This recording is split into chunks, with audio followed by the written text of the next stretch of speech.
Well, hey guys, John Dehart, your Keto Sensei, NutriKeto. Hey, we had a post up on both Instagram, Facebook, and basically Cody put it up to just ask people, what are you struggling with in keto?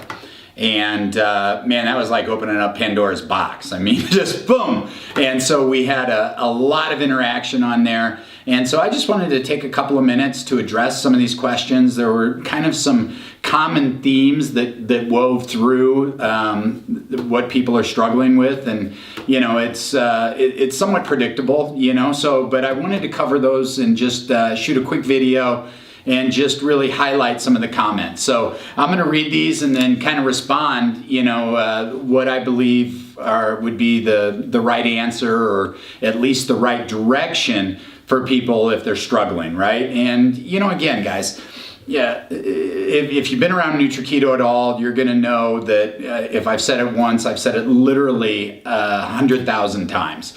Keto is not one size fits all. And so some of this you've got to use, you know, discretion and discernment, I guess. And, you know, one of the things that we also talk about is listen to your body, right? And so I kind of wanted to address that even a little bit. So what is that?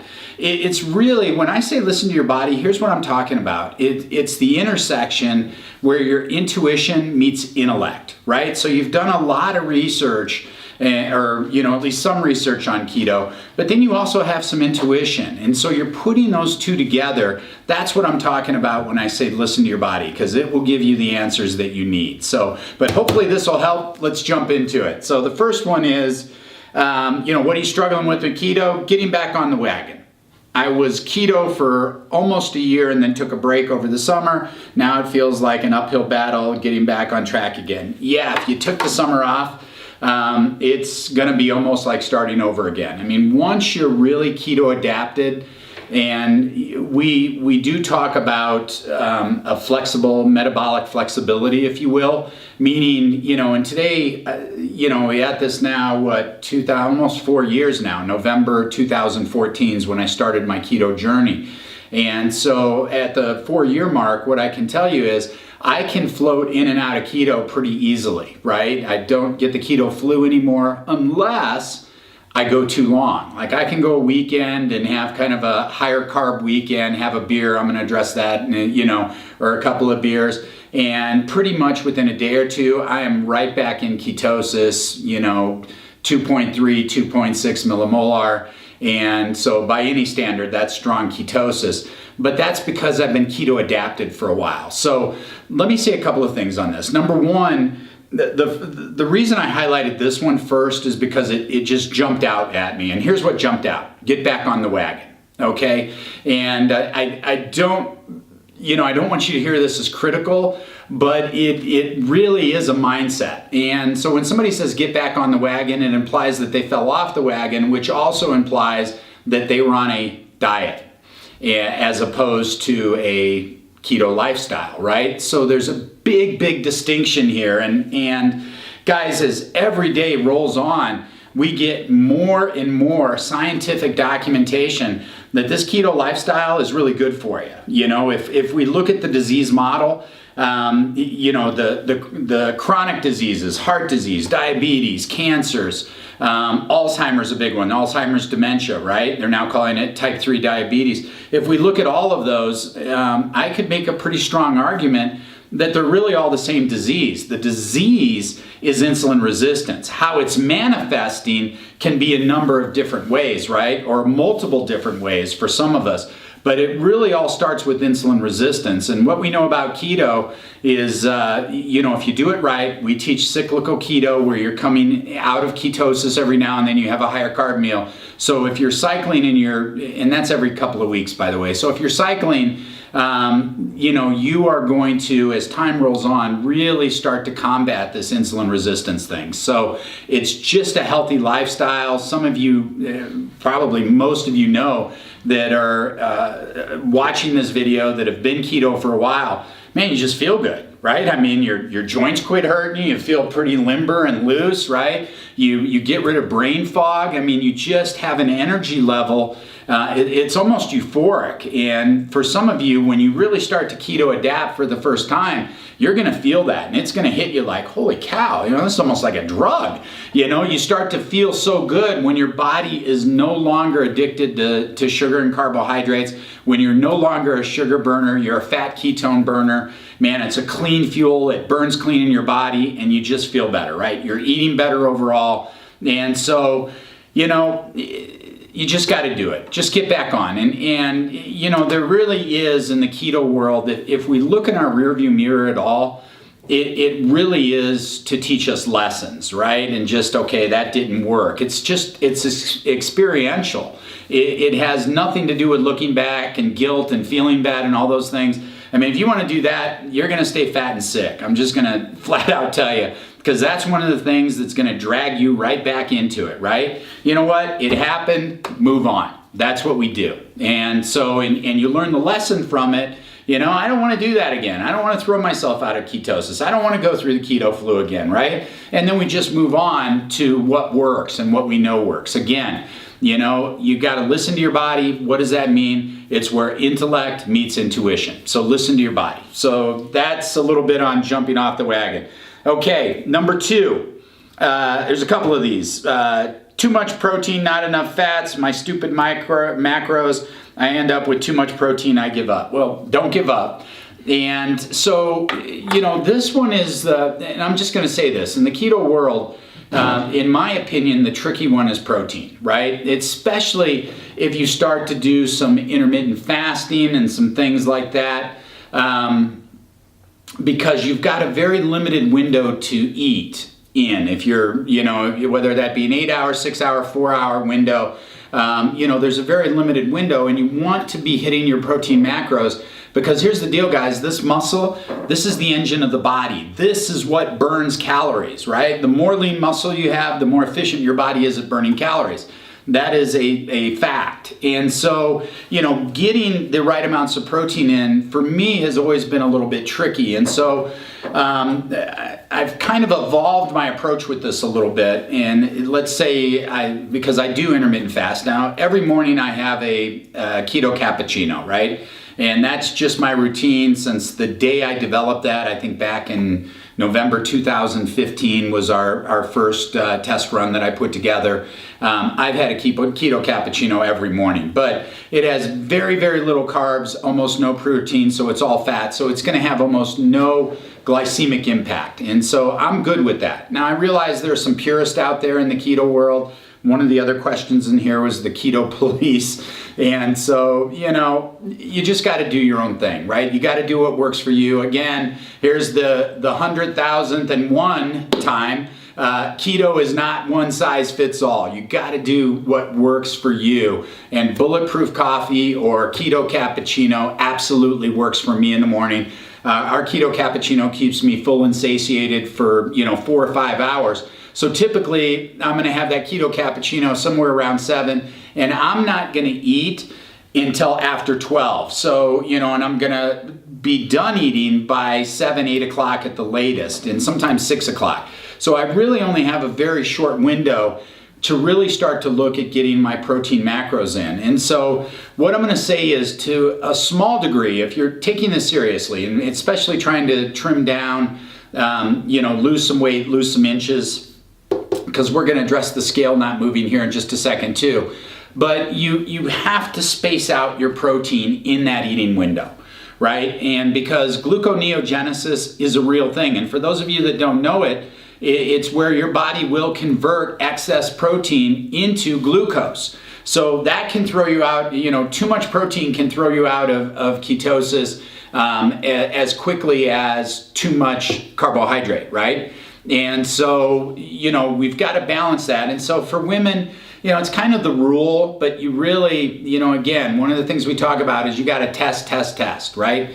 And so for you, what are your protein limitations? Like, where does your protein start to spike, your glucose, right? Where do you have an insulin response with protein? How many grams is that for you? And understand, there are different types of proteins. So, you may react one way to chicken and a completely different way to beef, or chicken breast, versus beef. That both are going to have protein, but typically, let's say you're eating hamburger in the beef world, you're going to have a lot more fat in that. So the protein may be absorbed differently. Or maybe you're having a protein shake, or you're throwing some extra protein in one of our ketone shakes, right?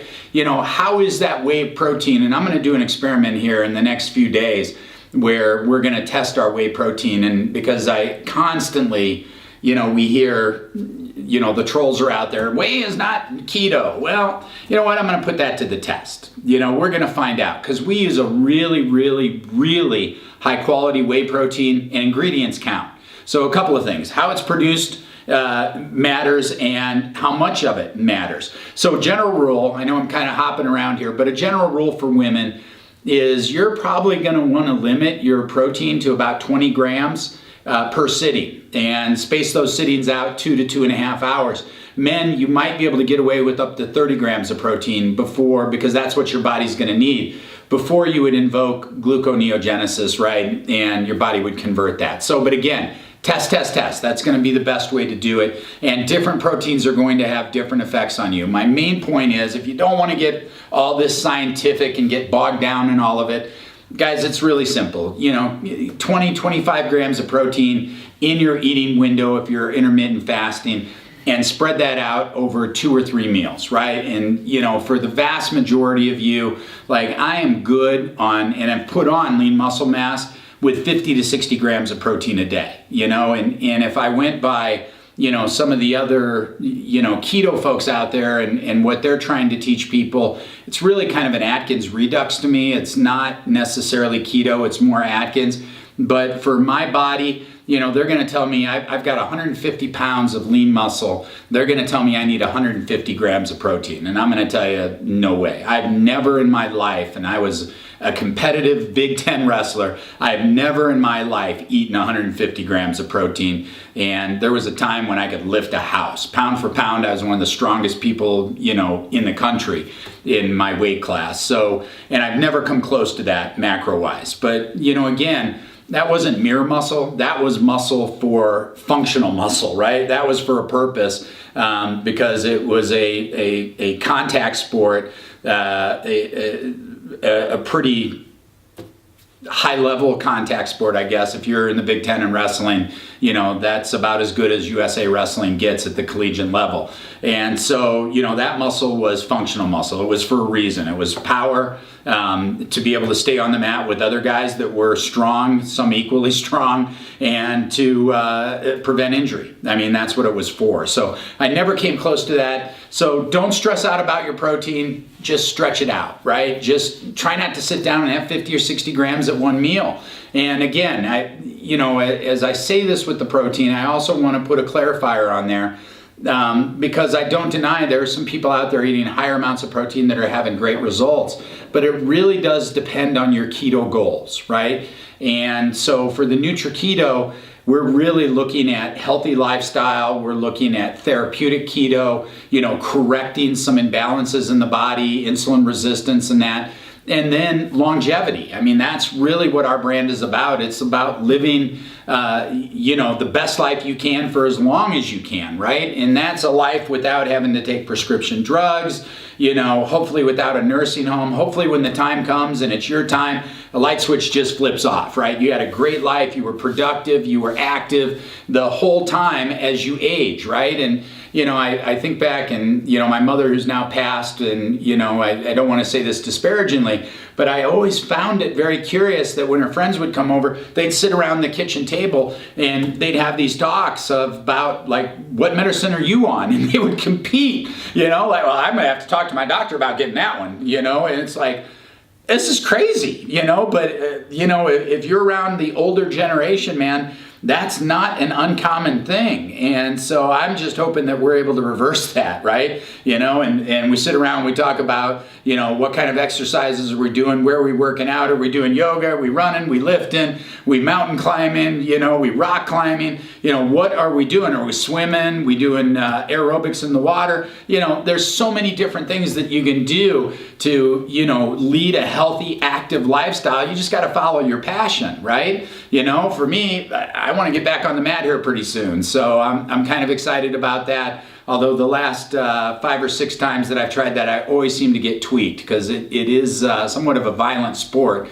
And like I said, full contact. And, silly me, I'm not wrestling guys my age, 55 years old. I'm going up against the college guys, right? So I guess it's my own fault for being stupid. But anyway, but it is my passion, right? It's one of the things that I love to do. And there are several others. I'd love to go out and hike. Love camping, love backpacking, and many of you guys know I do a whole bunch of yoga. So that's really probably my favorite thing to do today. And who would have guessed that, 30 years ago when I was a competitive Big Ten wrestler, that yoga would become one of my things. So anyway, don't stress about the protein, just stretch it out. So, okay, scale is not moving. All right, I understand this one. I'm going to go back to wrestling because there was a time in my life where this would have been the most depressing thing ever, and it was depressing. The scale for a long time, and maybe still today, really isn't my friend, right? Never has been. And so in the keto world, guys, what we ask you to do, like if you were to join our Keto Reboot Camp, right? And if you're fairly new to keto, struggling with keto, you may want to check it out anyway. www.ketorebootcamp.com. It's a great value. Not going to pitch it here, but we give you all the products you need. It's a 28-day course that really teaches you A to Z, what I call the 4 things of keto. So getting keto adapted, there's week 1. Turning your body into a fat burning machine is week 2. Letting keto take over is week 3. And week 4 is troubleshooting in keto for life. So it really walks you through all the stages of keto, right? But the thing that we teach in that I think is an absolute must for everybody jumping into keto is you need to do 3 things. Certainly you want to take, that scale weight, because for a lot of people that's important. Number 2, you want to take measurements, right? You want to take them around the waist, you want to take arms, you want to take chest, especially some of you if you've got some back fat, because that's going to be reducing.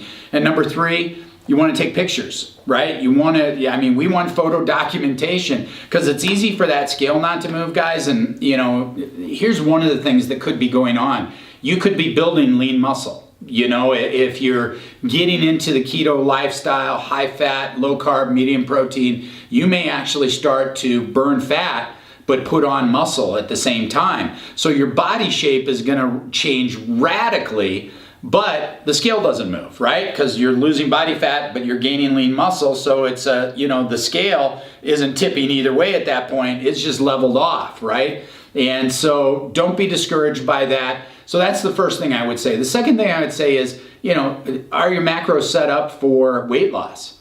Which is an important thing. And again, a lot of different people out there doing keto and teaching different philosophies on keto. One of the prominent guys is like, hey, you can eat as much fat as you want. I'm just going to tell you, that was not my experience. And while I am not one of those that says calories in, calories out, right? Which is eat less, exercise more. We address that in the boot camp too. That is not necessarily 100% true. Eat less, exercise more. That's been the marching mantra for the last 50 years. Has it worked? Let's look at the scoreboard. How's obesity's, quadrupled. The number of people overweight, 2 out of 3 Americans are now either obese or overweight. Diabetes is off the hook, heart disease, cancer, all of the degenerative diseases, Alzheimer's. So we can look at the scoreboard and say, hey, it's not working at all. So clearly eat less, exercise more hasn't worked the way that we thought it would. But, 4 years into this, I can tell you that the reason that hasn't worked is because there was no accounting for a calorie as a calorie. Because right along with the eat less, exercise more has been the mantra, calories a calorie, and you can eat, you just got to keep your calories under 2,000, right? And what we know today is a calorie is not a calorie, right? Calories react very differently in your body. You know, if you're drinking a Coca-Cola, I've got one over here just for prop purposes, you know, that 200 calories in that with that 40 or 45 grams of sugar, roughly 200 calories, is going to react in your body very differently than coconut oil, right? If you're getting 200 calories from coconut oil that's pure fat, one's going to cause an absolute glycemic spike, right?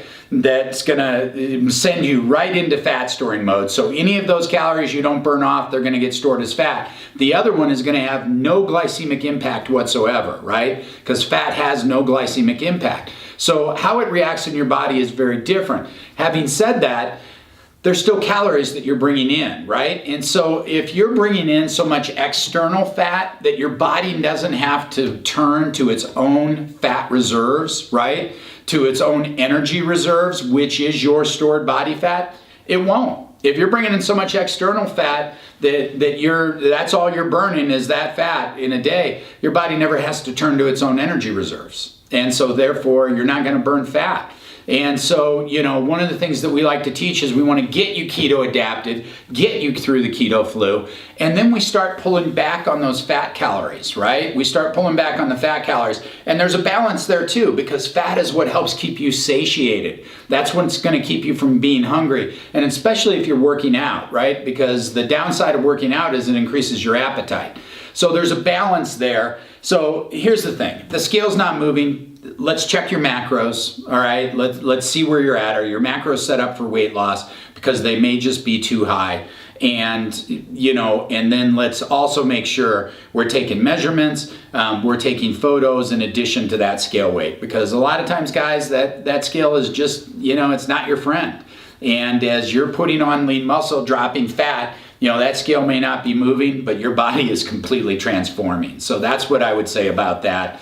And, you know, but again, it's one of those things you're going to have to work on. And again, intuition meets intellect, right? You know, we can't be there to coach every one of you singly, individually. So some of this you're going to have to work on trial by error. Again, intellect meets intuition. So you can start to weed out some of the nonsense stuff and say, okay, this is what makes sense to me. I need to increase my protein a little bit. I need to spread out my protein a little bit. I need to cut back on my fat. I'm not as hungry as I once was, so I need to cut back on my fat. And maybe, you know, now is the time to get up off the couch. I know there are advocates out there that say, oh, you know, you can lay on the couch and lose weight on keto. And you can, right? I just don't know that that's the body you're going to want at the end of the day. And again, our brand of keto, NutriKeto, it's about longevity. And what we know today is that sedentary lifestyle is as bad for you as smoking, right? 2 packs a day, sitting around doing nothing is as bad for you as smoking. It is the new smoking.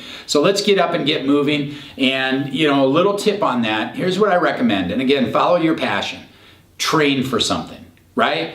Whether you want to walk a 5K or a 10K, whether, you know, you want to do a triathlon, you want to run a marathon, whatever your passion is, you know, you want to join the seniors wrestling tournament, you know, the nationals, which is what I would love to do. Maybe you want to go on a hike on the PCT, the Pacific Crest Trail, right? Find your passion and train for it, right? To me, guys, I'll just be honest, working out to work out, I never liked it. I never liked being in the weight room. I never lifted for mere muscle. That was never my thing. But training for something is completely different. And when I left wrestling, I left a lot of that behind me, you know? And so, you know, just one day I realized if you're gonna motivate to go do something and really get back in shape, you gotta train for something. There's gotta be a goal, right? And if we look even in our daily lives, right? A lot of us put together a to-do list with completion time. I need to get this done by here. Well, that's what training for something is. You've got an end goal in mind, right? I'm gonna go do this 10K run on this date. I gotta train up for it, and you put together a schedule. Train for something, right? Get up off the couch. Sitting around is the new smoking, and that's the best advice I can give you. So, okay. The next one. My biggest issue is understanding, right? And this one's interesting. If I stay under 20 carbs a day, why does it matter where the carbs come from?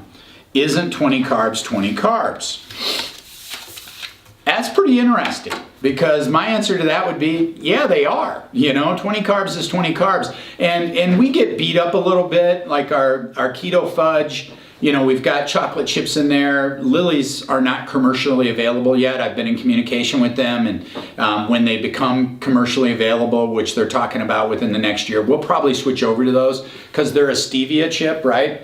As opposed to using mannitol as their chips. So our chocolate chips, or our keto fudge with the chocolate chips, and chocolate chips are in both of our keto fudge, they have 1 gram of mannitol in them, right? That from the chocolate chips, that's it. And so, about every week, 2-3 times a week, somebody will jump on our ad and say, mannitol's not keto, right? Just like whey's not keto, and the keto police come out, and so I would tend to agree with them. But going to this lady's question, I think the amount matters, and the kind does matter too, right? So if you wanted to pull your 20 grams of carbs from drinking Coca-Cola, I don't know that that's the best thing to do. 4 ounces of Coke or whatever 20 grams of carbs would be, that's probably not the best, because it's going to spike your blood glucose, right? I mean, you're going to have an insulin response to that, almost guaranteed. But if you're spreading your carbs out through the day, for instance, our keto fudge, for the vast majority of people out there, they're going to have almost no glycemic impact from eating our keto fudge. None. Even though it's got mannitol in it, which really isn't all that keto friendly. It's only got 1 gram, right? Our BHB intensity, you know what? We've got 1 gram of organic sugar in there. Why?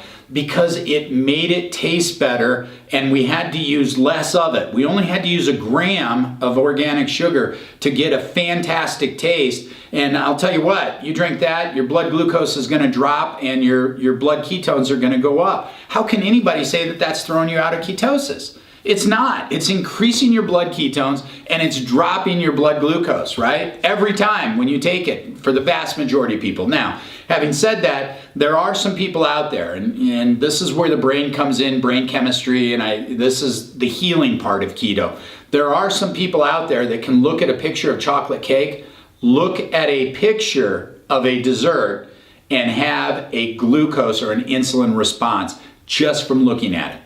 That's how hardwired they are and how addicted they are to sweets and sugar, right? So when I say this, again, keto's not one size fits all. There are some people out there that may have a slight glycemic response to our keto fudge with the mannitol or our BHB, but for the vast majority of people, it's not. So for the person that asked the question, 20 carbs is 20 carbs, to some degree, I agree with you. Now I wouldn't sit down and have 4 ounces or 6 ounces or whatever of Coca-Cola, because that is going to cause an insulin response. That is going to throw you out of ketosis. But if you're spreading those 20 out during the day, guys, I don't have really a problem with that. Now, ideally, if we're, being super, super strict, you want to pull your carbs from vegetables for the most part, not root vegetables. So you want to stay away from the carrots and the sugar beets and those things. But, probably corn too. But for the most part, your cruciferous vegetables are going to be your best choice for pulling your carbs in. But I'll tell you, probably once or twice a week, I grab one of the Mission carb balance tortillas. Like we'll have breakfast tacos for dinner. And so I'll use one of those tortillas. It's got 6 grams of carbs in it. It's got net carbs, by the way. So I think it's got like 12 grams of fiber, 18 total grams of carbs or something. I don't have it here in front of me, but roughly. And so I'm coming up with about 6 grams of net carbs. Guys, I got no problem with that. And I can flat tell you, that does not throw me out of ketosis. For most of you out there, it's not going to throw you out of ketosis. So I agree with you with some limitations. Stay away from the sugar, right? Just stay away from 20 grams of sugar, 10 grams of sugar all in one shot. And the same thing with processed carbohydrates, the ultra processed, the potato chips and the tortilla chips, that are deep fried and all of those that have been ultra processed. Guys, the truth about those is that they're probably, that kind of flour is probably worse for you than sugar, because it's going to cause at least as much glycemic impact with most of them. And it's going to have a glycemic load that's going to stick around longer. So the two terms are glycemic impact, glycemic load. Glycemic impact is how high it goes up, insulin response. Glycemic load is how long does that insulin response stick around? How long are you in fat storing mode, right? And so, some of those ultra processed carbohydrates are going to be worse for you than sugar. So just be smart about it and understand. Sometimes we'll cheat, everybody does, or I shouldn't say everybody. The vast majority of people cheat at some point. But again, it's not about getting on the wagon, it's about a lifestyle. And if that's what keeps you sane to keep you on keto, guys, I got no problem with it at all. It's what's kept me sane. I've done some of those things too, and I consider myself to not be a good example, but a great example of somebody that lives a keto lifestyle. Okay, sorry about that, guys. Camera hit the time limit. We had to switch out batteries. Obviously, I'm talking for a long time, maybe rambling to some of you guys. But anyway, so back on the carbs, just live a keto lifestyle. That's the whole thing. It's not about getting back on the wagon. It's about living a keto lifestyle, and it's a keto journey, right? And so we'd all like to say that journey is going to be a straight line, from here to eternity. But we know that's not the case. That's not how journeys work, right? There are things that are in front of us that we've either got to go over, we got to go around, or we got to go through. And so, and that's just the way to say it, right? I remember watching the movie. It was about Mavericks, and they talked about the wave, right? You either got to go around it, you got to go over it, or you got to go through it, right? Duck dive and go through it, and otherwise you got to catch it and ride it. So that's kind of my philosophy for life: is how do we work around these things, right? How can I stay on this path, this keto journey of mine, understanding that, sometimes I may be more strict and sometimes less strict, but it's all part of the journey. And again, it depends on what your goals are. So hopefully that helps you guys. And I think I've got one more here. Yeah, let's get to this one. So the final one, what is your biggest struggle with keto? Beer. And I understand this one, right? So I'm wearing actually a shirt from a brew house we went to in Montana. So Cody and I just decided to shoot this today, and it was after I'd gotten dressed this morning. So this is and so I will say this about beer and keto. I don't know that there's any single substance that you can put into your body that will throw you out of ketosis faster than beer. But every now and then, that's it. So, we teach cyclical keto once every couple of weeks, coming out, having a higher carb meal. And guys, I'll tell you what mine is. 90% of the time, I'm going to have a couple of craft beers, right? And it's not going to be Michelob Ultra. And so if some of you guys want to drink Michelob Ultra, okay. And I think it's got like 2.3 carbs. I've not tested it. I've had it once. That was enough for me because I'm a craft beer guy, right? I like the craft beers that are a little thicker and bolder, kind of like the Scotch ales. Montana's kicking out a bunch of good ones. I like beer that's on a nitro tap, right? And as opposed to carbonated, it's made with nitrogen. It's a little bit more creamier. So obviously, I can relate to this one, beer. And what I'll tell you is you got to limit it, right? And you got to use it for your carb days. It's going to throw you out of ketosis. But again, if you've been keto adapted for, a number of months, a number of years, you'll cycle in and out pretty quickly. So, but beer, it's a rough one. So, brings us to alcohol in general. So let me just go ahead and cover this alcohol in general. So if you're going to be going out, spirits are always going to be your best bet. So, and especially the skinny drinks, right? So vodka and soda water, or LaCroix, or one of the flavored waters, something like that. Gin, right? Scotch and soda. Those are always going to be your best choice. Tequila and a slice of lime, right? If you want to get really crazy. So the spirits are going to be the best, followed by wine, and then followed by beer, right? Now, let me also say this to you, because, some of you, may be used to being able to throw back 4 or 5 or 6 cocktails, no problem, and it really is no problem for you. Don't recommend driving, but you know what I'm saying. If you're keto adapted and you've been keto, right, really keto, eating keto clean, maybe doing some intermittent fasting, guys, I'm just going to say this about alcohol. You got to be really careful with it, because your body will now metabolize alcohol very, very, very differently. And so I'm just going to say it, you're going to be a lightweight, It will absolutely turn you into a lightweight. You're going to become a cheap date. So just know that going into it. If before in your past life you were able to drink 4 or 5 beers, the reason I say I have a beer or two, because that's all it takes, guys, honestly. Now that I've been keto adapted, and if I've been pretty rigorous on keto going into that, 1 or 2 beers and that's it. You start to get over that, and I've tested this, don't need to test it again, but you really need to, you can really go by your limit very quickly and not even know that you've gone by it, right? Just all of a sudden, bam. And it's like, I've had 3 drinks. What the heck's going on here? Did somebody spike my drink? Did somebody drug me?